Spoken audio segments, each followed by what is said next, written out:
सबसे पहले बात करेंगे समुद्री तूफान बिपरजॉय की, जो आज साहिलों से टकराएगा। पाकिस्तान में केटी बंदर और भारत में गुजरात जद में आएगा।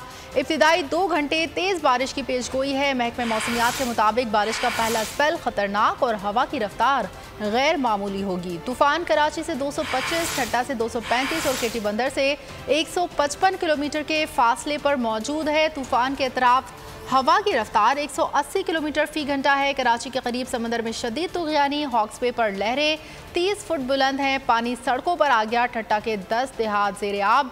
बदीन शहर और साहिली इलाकों में तेज हवा के साथ मूसलाधार बारिश, मवासलाती निज़ाम दरहम भरम हो गया। बिफरी मौजें, तेज हवाएं, खतरनाक समुद्री तूफान बिपरजॉय तबाही मचाने को तैयार। आज साहिलों से टकराएगा। पाकिस्तान में केटी बंदर और भारत में गुजरात जद में आएगा। तूफान के मरकज और अतराफ 30 फुट ऊंची लहरें, झक्कड़ 180 किलोमीटर फी घंटा की रफ्तार को छूने लगे। कराची में तेज गर्दालूद हवाएं किसी तूफान का पता दे रही हैं। किमाड़ी, गार्डन, जिना रोड, माड़ीपुर, मनोड़ा, बाबा भिटशा समेत अक्सर मकामात पर बादल बरसे। हॉक्सबे पर समंदर में तुग़यानी, पानी सड़क पर आ गया। दुआ होटल और मरकजी शाहराज ज़ेरे आब। गडानी में भी लहरें इंतहाई बुलंद। सी व्यू पर भी पानी उमड़ आया। तूफान के असरात ठट्ठा पर नजर आने लगे। समंदर में तुग़यानी के बाइस सजावल के साहिली इलाके, शाह बंदर और खारोछान के 10 देहात ज़ेरे आब आ गए। बदीन और साहिली इलाकों में मूसलाधार बारिश से मवासलाती निज़ाम दरहम बरहम हो गया। तूफान टकराने की सूरत में मुतासरा इलाके में 100 से 120 किलोमीटर फी घंटा की रफ्तार से हवा चलेगी। मुतासरा साहिल पर 8 से 12 फीट बुलंद लहरें उठेंगी। गरज चमक के साथ बारिशें मुतवक्के। सिलसिला 17 जून तक जारी रहेगा। बिपरजॉय तूफान के खतरात कराची के साहिल तक पहुँच गए। समुद्री तूफान और शदीद बारिशों में नुकसान से बचने के लिए अवाम ये एहतियाती तदाबीर इख्तियार करें। दफा 144 पर अमल करें और हरगिज साहिल का रुख न करें। साहिल समंदर के नशेबी इलाकों में रिहाइश पजीर अफराद फौरी तौर पर महफूज जगह पर मुंतकिल हो जाएं।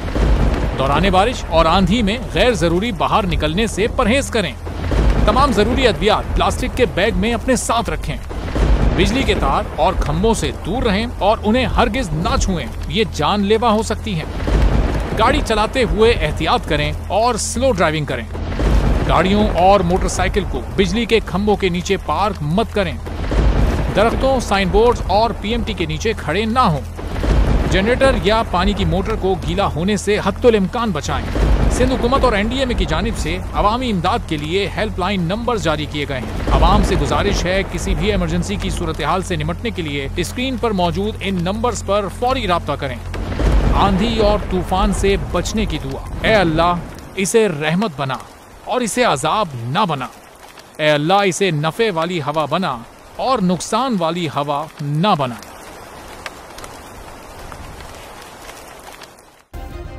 सब्सक्राइब करें और बेल दबाएं ताकि कोई खबर रह न जाए।